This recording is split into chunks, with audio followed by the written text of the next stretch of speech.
The invitation to the annual Harrington family reunion sat on my desk, its golden embossed letters shimmering in the morning sunlight pouring through my penthouse windows. 15 years of careful deception were about to crumble around me, and ironically, it wasn't even my choice. I picked up my phone again, rereading the email that had started this inevitable unraveling. Forbes 30 under 40, digital art's new billionaire. Elena Harrington's NFT empire reaches a $3.80 billion valuation. The article would be published tomorrow, only 2 days before our family reunion. The world, and more importantly, my family, was about to discover that Elena Harrington, the perpetual disappointment and struggling artist of the family, was secretly one of America's wealthiest women. Ms. Harrington, my assistant Chloe's voice came softly through the intercom. Your brother Nathan is on line 1. Again, of course he was. Nathan had called nonstop since Forbes sent the press release to major news outlets. I took a deep breath, picked up the phone, and prepared myself for the storm.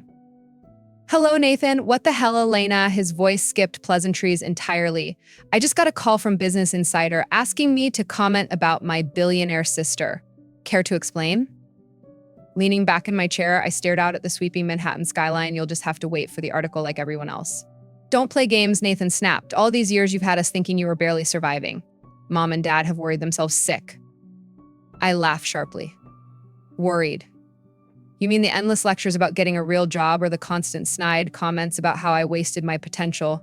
They weren't worried, Nathan. They were disappointed. They were trying to help, he protested weakly. No, I shot back firmly. They were trying to control me, just like they've always controlled you. Silence settled heavily on his end. Nathan had always been the golden child, diligently following our parents' carefully planned life.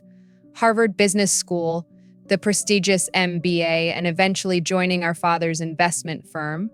Nathan Harrington, the son who never dared deviate from the script. Finally, he spoke quietly. Just answer one thing. How long have you been hiding this? I stood, walking toward the floor-to-ceiling window. A helicopter landed gracefully atop the neighboring building's helipad. My helicopter, one of 3 I owned. Remember when I moved into that tiny Brooklyn studio? When you started your digital art nonsense? Nathan paused, calculating. That was 15 years ago. Yes, I confirmed calmly. Everyone thought I was throwing away my Ivy League finance degree to doodle on computers, as Dad put it. But nobody knew I'd already sold my first NFT collection for $50,000.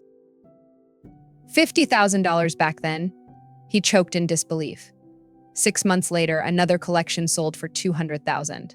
By the time Dad announced at Christmas dinner I was just going through a phase, I'd already earned my first million. I could practically hear Nathan doing mental math, his breathing shallow. But you still borrowed money from Mom and Dad for rent. You drove that ancient Honda until last year. Never borrowed, Nathan, I corrected sharply. I asked them to invest in my startup. They refused loudly and repeatedly. The car, the modest apartment, it was all intentional. Just like my penthouse and private jet were intentional. Private jet? Nathan's voice cracked. Jesus, Elena, how rich are you exactly? I smiled coldly, recalling countless family dinners where they'd treated me like the impoverished black sheep, especially Victoria, our younger sister, who never failed to dramatically pick up dinner tabs to highlight how successful she was compared to me. Forbes will say $3.8 billion, but that's conservative. The real number's closer to 5. The strangled sound Nathan made was deeply satisfying. Now, if you'll excuse me, I continued smoothly. I have a board meeting. Oh, and Nathan, I'll see you at the reunion. I hung up before he could respond, savoring his stunned silence. Turning back to the intercom, I pressed the button. Chloe, is everything ready for the reunion? Yes, Miss Harrington. The jet is fueled, and the Rolls-Royces are arranged for pickup. The venue is confirmed on your private island as requested. Perfect. My gaze returned to the reunion invitation. 15 years I'd played the role they expected, the artistic failure needing constant reminders of financial responsibility, the daughter pitied and patronized at every gathering. But not this time. My phone buzzed a text from Victoria. OMG, Elena, please say the Forbes thing is a joke. What's going on? I ignored it. Victoria, who never hesitated to flaunt her 6-figure salary at every possible opportunity, would soon realize the harsh reality. The intercom buzzed again. Miss Harrington, your parents are both calling now. Tell them I'm busy, I replied coolly, checking my watch. And Chloe, let the pilot know I'll take the helicopter to the board meeting today. Gathering my things, my mind drifted to the day everything had changed 15 years earlier. Digital art isn't real art, Elena, my father's voice had boomed across the dinner table. This NFT nonsense is a scam. Either join the family firm or you're on your own. I tried explaining, but he'd cut me off harshly. My mother had patted my hand condescendingly, whispering, "Sweetie, you need stability, a real career." In that moment, seeing their disappointment and my siblings' smirks, I made my decision. I wouldn't mention the $50,000 I'd just earned, nor the galleries eager to showcase my work. Instead, I quietly stood up, declaring, "You're right, I'll figure this out on my own." If you find these stories inspiring and they motivate you to take action, please comment 9. If not, comment 0. Your feedback means a lot to us. Thank you for your valuable time. 2 weeks later, I moved into a cheap Brooklyn studio. My family assumed I was too proud to admit defeat, struggling to survive. In reality, I was building an empire. Within a year, my second collection sold for $1.2 million. By year 3, I had quietly amassed $100 million. Yet, every holiday, every reunion, I let them see what they wanted, the poor, stubborn artist daughter they pitied. Now, standing at the pinnacle of my private empire, that deception was coming undone. My phone buzzed again. My father messaged urgently, "We need to talk now." Smiling coldly, I turned off my phone. After 15 years of hearing only of my perceived failures, the family reunion would be my ultimate revelation. Soon they'd discover exactly who Elena Harrington had become while they'd been busy doubting me. The Forbes article dropped precisely at 6 o'clock the following morning, sending shockwaves throughout the media landscape. Sitting calmly at my polished marble desk, I sipped a steaming cup of coffee and watched as headlines cascaded across my screens, each more dramatic than the last. Elena Harrington, digital art visionary, secretly amasses multi-billion-dollar fortune. Blared Business Insider, highlighting the very photo I had carefully selected myself standing confidently before my most successful NFT collection. Clad in designer clothing worth more than my sister Victoria's entire annual income, the photo itself was an unmistakable message of my quiet triumph. I watched as my phone buzzed incessantly with notifications, knowing full well who was trying to reach me, yet I ignored each incoming call with a sense of calm satisfaction. The family group chat exploded in a flurry of panicked messages, each new text betraying escalating disbelief. Victoria's reaction was particularly frantic, her usual bravado nowhere to be found. "Elena, what the hell is this real?" My brother Nathan's attempt at self-justification appeared next. "A weak acknowledgement of prior knowledge, tried to warn you guys yesterday." Then came messages from my parents, each demanding immediate answers, desperate to deny what they now knew to be undeniable truth. Even my Aunt Karen, typically detached from family gossip, jumped in with astonishment, questioning if the Elena Harrington making headlines was truly their Elena. A slow smile spread across my lips as I muted the family chat, turning instead to the avalanche of emails flooding my inbox. Among countless interview requests, investment proposals, and speaking invitations, one message instantly drew my attention: an email from Albert Chun, my father's long-standing business partner. Albert's tone was impeccably polite, a stark contrast to our previous interactions. "Elena, perhaps it's time we explore potential collaborations between Harrington Investments and your digital art ventures. While your father has previously voiced some concerns, I believe we can now find mutually beneficial common ground." Reading it filled me with a familiar bitterness, recalling vividly the humiliating dismissal I had received from him 3 years earlier, labeling my innovative ideas as mere internet scribbles. I briefly considered replying to Albert immediately, confronting him with his own condescending words, but ultimately decided to let him wait, savoring instead the delicious irony of the moment. A sudden chime from the intercom pulled me from my thoughts. Chloe's voice came through urgently. "Ms. Harrington, your mother is downstairs in the lobby insisting on seeing you immediately." Curious, I activated the security feed and saw Patricia Harrington standing at the reception, impeccably dressed yet visibly agitated, arguing with the receptionist in a manner entirely unlike her composed public persona. Her presence here at this hour and without an appointment signaled just how profoundly shaken my family was by today's revelation.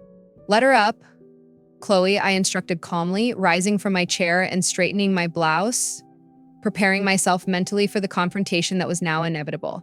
Moments later, the private elevator doors slid open silently, revealing my mother standing stiffly, visibly startled as her eyes absorbed the lavishness of my penthouse.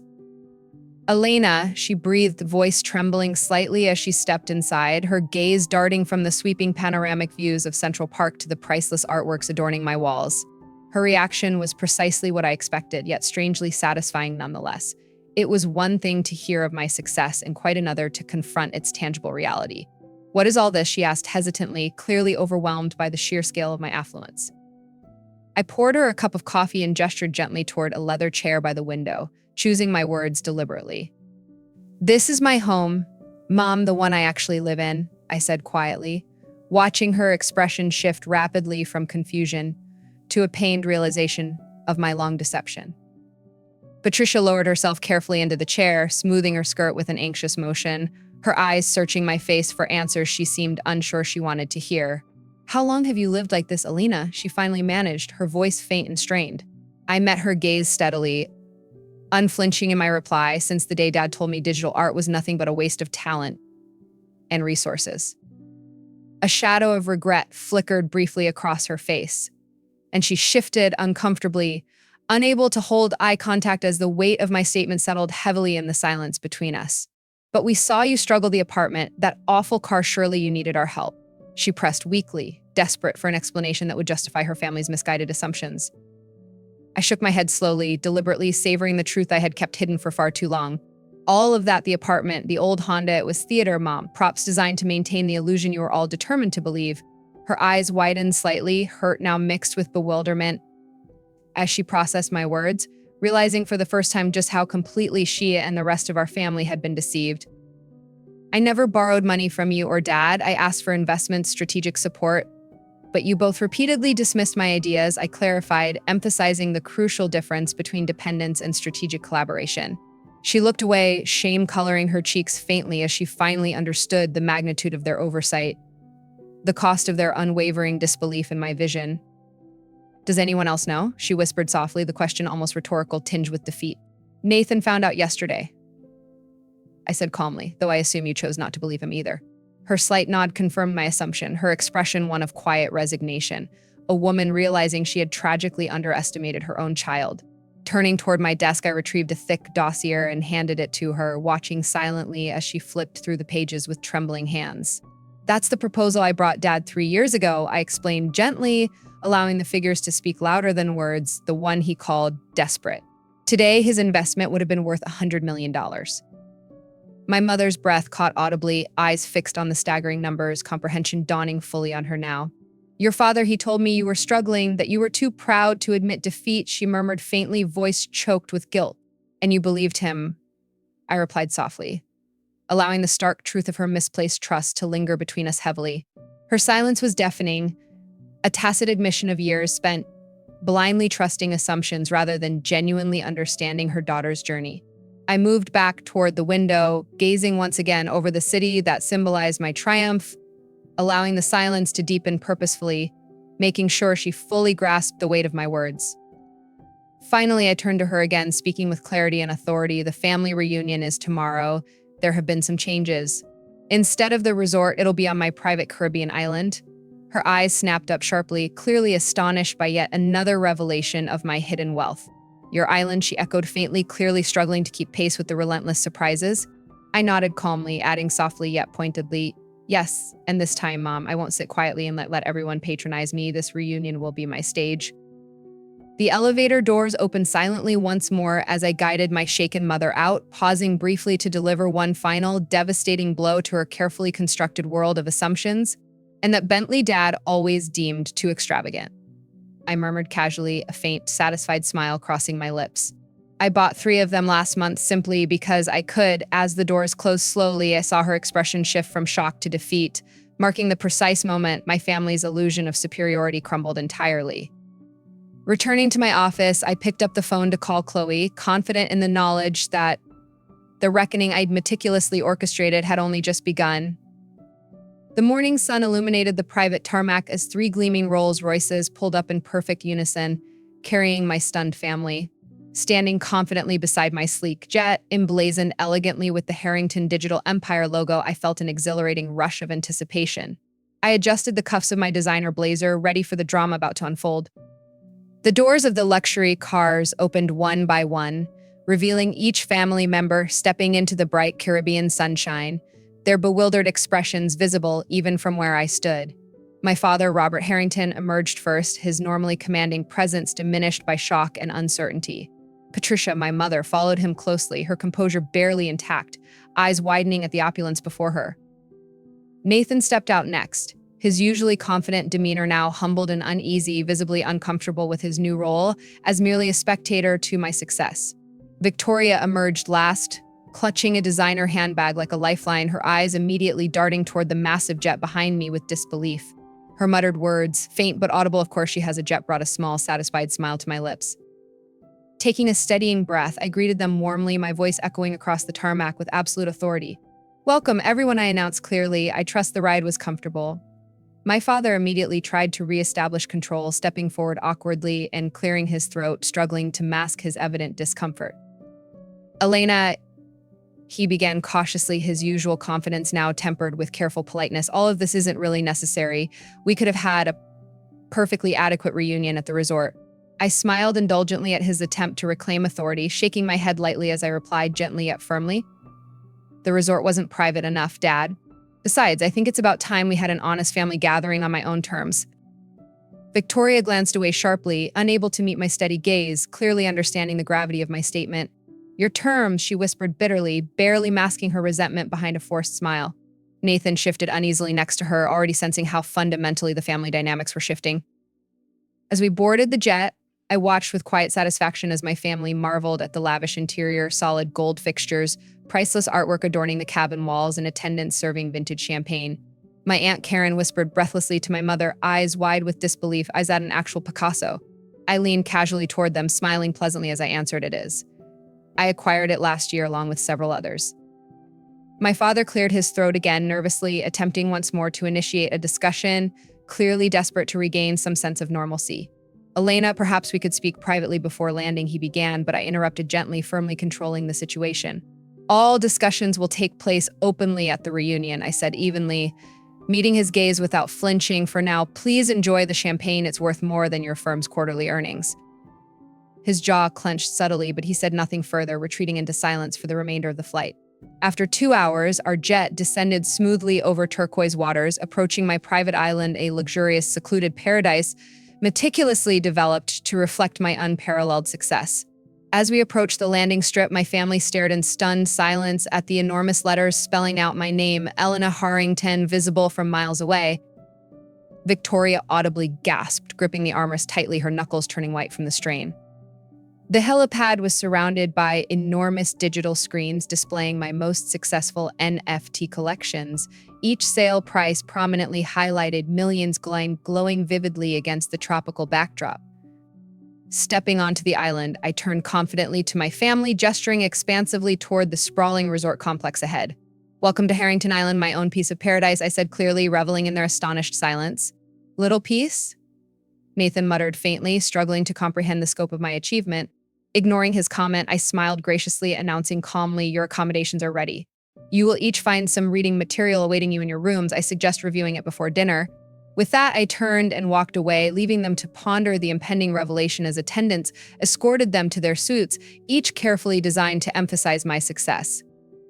An hour later, dressed elegantly, my family assembled slowly in the grand dining hall, a breathtaking room overlooking the crystalline Caribbean Sea through expansive floor-to-ceiling windows. Every table setting was meticulously arranged, each plate worth more than most cars, framed Forbes articles prominently displayed throughout the room as constant reminders of their profound misjudgment. As they settled into their seats, visibly uncomfortable amid such unabashed opulence, I stood calmly at the head of the table, waiting patiently for silence to fall. "Elena," my father began hesitantly, eyes filled with complicated emotions, regret, disbelief, and perhaps even pride. "I think I speak for everyone here when I say we're surprised." "Surprised?" I echoed lightly, smiling faintly at his careful word choice. "Not hurt by my deception, nor angry that I concealed my success, just surprised." Patricia spoke softly, her voice barely audible yet filled with genuine remorse. "We genuinely didn't know." I met her gaze directly, my tone calm yet unwaveringly firm. "You chose not to know. Every time I attempted to share my work, to show you what I was achieving, you dismissed it outright. You saw only failure because that's what you wanted to see." Victoria interjected nervously, her voice cracking slightly. "But the apartment, the old car, the dinners I paid for, why go so far, Elena?" Because I responded evenly, turning slowly to face her directly. "You enjoyed the illusion of my struggle, Victoria. It allowed you to highlight your own supposed success. Tell me, did you enjoy picking up the check at dinner, making sure everyone knew how generous you were being to your poor, struggling sister?" Victoria flushed crimson, embarrassment clear as she avoided my steady gaze, momentarily speechless under the weight of my accusation. Pressing a discreet button, I lowered a large screen from the ceiling, displaying a meticulously prepared timeline juxtaposing their dismissive remarks alongside my growing financial milestones. Each entry flashed starkly before them, my father's mocking comment from 2008, followed by the multi-million-dollar sale of my first collection. Victoria's patronizing remark in 2015 paired bluntly against my $500 million net worth at that time. Their faces paled further as each revelation landed, visibly shaken as they confronted the undeniable evidence of their chronic underestimation. Finally, my father stood abruptly, voice tense yet deeply humbled as he said quietly, "We understand, Elena. We were wrong, utterly and completely wrong." I paused, absorbing the sincerity behind his words, feeling a profound sense of validation in his humbled acknowledgement. "I don't want your apologies," I replied softly yet firmly, meeting his eyes without bitterness or anger, only your genuine understanding that success doesn't always look the way you expect. Slowly, my family nodded, their expressions softened by genuine remorse and newfound respect as they finally saw Elena Harrington clearly for perhaps the very first time. The tension gradually melted away, giving space for hesitant yet honest conversation, the initial resentment fading into reluctant admiration. As the dinner continued, laughter cautiously returned, stories slowly shared openly, yet now with an underlying respect previously absent. Later that night, watching my family retire quietly to their rooms, I lingered alone in the vast dining hall, gazing thoughtfully out at the moonlit ocean, feeling finally liberated from the burdensome secrecy I'd maintained for years. Chloe approached quietly from behind, her voice gentle yet curious as she asked softly, "Was it all worth it, Miss Harrington, the secrecy, this grand reveal?" Smiling faintly, I answered honestly, "Yes, but not merely because I proved them wrong. Because finally, after all these years, I proved to myself that I was right." The next morning, sunlight poured softly over Harrington Island, illuminating the pristine beaches and lush tropical gardens I'd carefully cultivated. I rose early, savoring the rare quiet moment before facing my family once more, contemplating everything that had unfolded over the past few days. Last night's revelations had altered the family dynamic forever. They'd seen who I'd truly become, acknowledging perhaps grudgingly that they'd misunderstood and underestimated me for years. Yet, surprisingly, the victory hadn't brought bitterness or resentment, but rather a deep sense of peace, a feeling of authenticity I'd never fully allowed myself to experience. I stepped out onto the spacious balcony, breathing in the fresh ocean air, knowing this marked the beginning of a new chapter not just for me, but for all of us. As I made my way toward the open-air breakfast area, I noticed my family had already gathered, their demeanor notably different from yesterday's tense uncertainty. Conversations flowed quietly but comfortably, their tones softer, more reflective, hinting at genuine introspection sparked by yesterday's dramatic unveiling of truths long hidden. Patricia spotted me first, offering a hesitant yet sincere smile, subtly inviting me to join them at the table. "Good morning," she greeted gently, her tone genuine, warmer than I'd heard in years, carrying a note of tentative reconciliation. My father, Robert, looked up slowly, his expression softer, more contemplative than I'd ever remembered seeing, his voice unusually humble when he spoke. "Elena, would you join us?" As I settled into the seat beside him, my father cleared his throat quietly, clearly nervous, yet determined to express himself. "Elena," he began, voice strained but sincere, "I spent most of last night thinking deeply about what you showed us yesterday, and there's something I need to say openly. I was wrong, not just about your business, but about you. You didn't just succeed, you reshaped an entire industry, and I should have seen it sooner." His words lingered heavily in the morning air, their sincerity profoundly evident in his softened expression and careful tone. I felt a rush of emotion, not triumph or validation, but genuine gratitude that he'd finally understood my journey after years of distance and misunderstanding. Victoria spoke next, surprising everyone, her voice unusually gentle, stripped of its characteristic prideful edge. "Honestly, Elena, I never really tried to understand your work, and I think part of me never wanted to," she admitted softly, eyes fixed on the table, genuinely humbled by recent events. "It was easier to measure myself against a version of you that didn't threaten my own accomplishments. Admitting your success meant facing my own insecurities." Her honesty resonated deeply, offering a bridge of connection neither of us had dared cross before. For the first time, I saw Victoria clearly, beyond the rivalry we'd unconsciously nurtured. Nathan nodded silently, adding quietly, I always assumed success meant following Dad's path, exactly never daring to explore outside of those lines, but you showed me how wrong I've been about that too. The breakfast table fell momentarily silent, each of us absorbing the depth of those admissions, recognizing how significantly our family dynamic had shifted overnight. Finally, I broke the silence gently, choosing my words carefully to emphasize healing rather than blame. I never wanted to hurt any of you by hiding my success, I explained softly, meeting each family member's gaze honestly. I just needed to protect my dreams until they were strong enough to withstand your doubt. All I ever wanted was for you to genuinely see and respect what I was building, not simply for the money or status, but because it represented who I truly am. A quiet understanding passed around the table, an unspoken acknowledgement of wounds beginning to heal, replaced by a newfound respect and empathy. After breakfast, I guided my family around the island, revealing the true extent of what I had built during the years they'd been dismissing me as a stubborn, misguided artist. We toured the expansive state-of-the-art digital art facilities, meeting passionate artists I'd supported, each openly sharing stories of their lives transformed by opportunities my empire had provided. Watching my parents genuinely engage with these artists, asking insightful questions with evident respect, felt like the culmination of everything I'd strived to achieve. At one point, my father stood silently before an interactive digital installation, visibly moved, finally grasping the transformative power of the art he'd once mocked as worthless. Later, overlooking the ocean from a secluded terrace, my father turned to me quietly, sincerity clear in his voice as he asked carefully, Elena, is there any chance you'd still consider partnering with Harrington Investments? I paused thoughtfully, measuring my response, aware of how significantly things had changed between us. I'd consider it, Dad, but as equals, not as your daughter needing validation, I clarified firmly yet kindly, ensuring he understood the boundaries of any future collaboration. He nodded seriously, eyes respectful and sincere as he replied softly, understood, and I wouldn't have it any other way.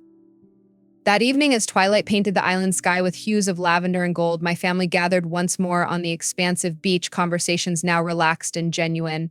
Gone were the old pretenses and rivalries, replaced by an authenticity that felt wonderfully new, offering hope for stronger relationships built on honesty and mutual respect. Chloe approached quietly, a gentle smile crossing her face as she observed the harmonious scene unfolding before us.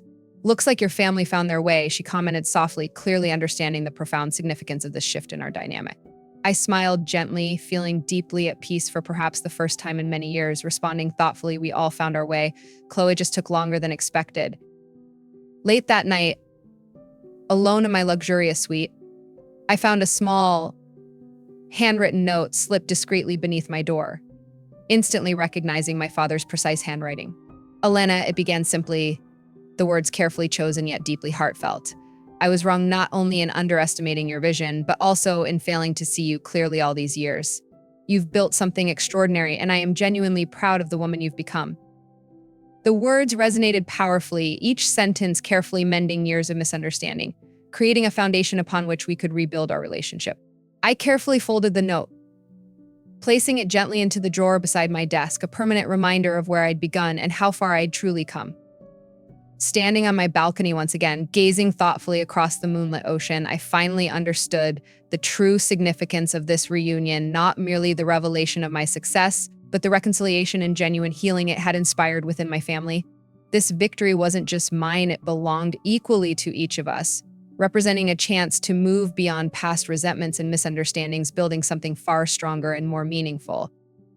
Tomorrow would bring countless new challenges and opportunities, but for tonight, I allowed myself the rare luxury of simply feeling proud, not only of what I'd achieved professionally, but also of the deep personal growth my journey had inspired in us all. The future stretched infinitely ahead, promising endless possibilities, each now visible with perfect clarity beneath the soft Caribbean moonlight, illuminating a family finally ready to embrace its new beginning. If there's one thing I've learned on this incredible journey, it's that your greatest power comes from believing in yourself, even when everyone else doubts you. For 15 years, my family looked at me like I was wasting my life chasing some crazy dream. They saw my passion as stubbornness, my ambition as foolishness, and my determination as a refusal to face reality. But I chose to listen to my own voice, not theirs, and that changed everything. It's easy to let other people's opinions define us, especially those we love and respect. I felt that pain deeply. Each criticism chipped away at my confidence, tempting me to give up. But then I realized something important. Their inability to see my vision didn't mean my vision was wrong, it just meant they weren't ready to see it yet. I understood that sometimes to protect your dream, you have to build it quietly, patiently, and relentlessly until it becomes undeniable. Success doesn't always shout from rooftops. Sometimes it's a quiet whisper that grows louder each day as you put in the hours, the sacrifices, and the passion necessary to achieve it. I learned that the greatest satisfaction doesn't come from proving others wrong, but from proving yourself right, knowing deep down that you honored your purpose regardless of doubt or judgment. The power of quietly believing in your dreams and nurturing them until they become reality is unmatched. It's a form of courage that can move mountains, rewrite your story, and ultimately redefine how others see you. My message to you is this: never let someone's limited imagination define your limitless potential. Never let their fear of the unknown dictate your path. Trust yourself enough to know that your dreams are valid, your passion is purposeful, and your potential is endless. Let your success speak louder than your doubts and your resilience silence their criticisms. In the end, what matters most isn't who believed in you along the way, it's that you believed in yourself fiercely enough to keep going. When you finally reveal the masterpiece you've created through sheer determination, patience, and courage, those who once doubted will see you differently. But by then, it won't even matter because you will have built something no one can ever take from you, a life shaped by your dreams, fueled by your strength, and defined only by you.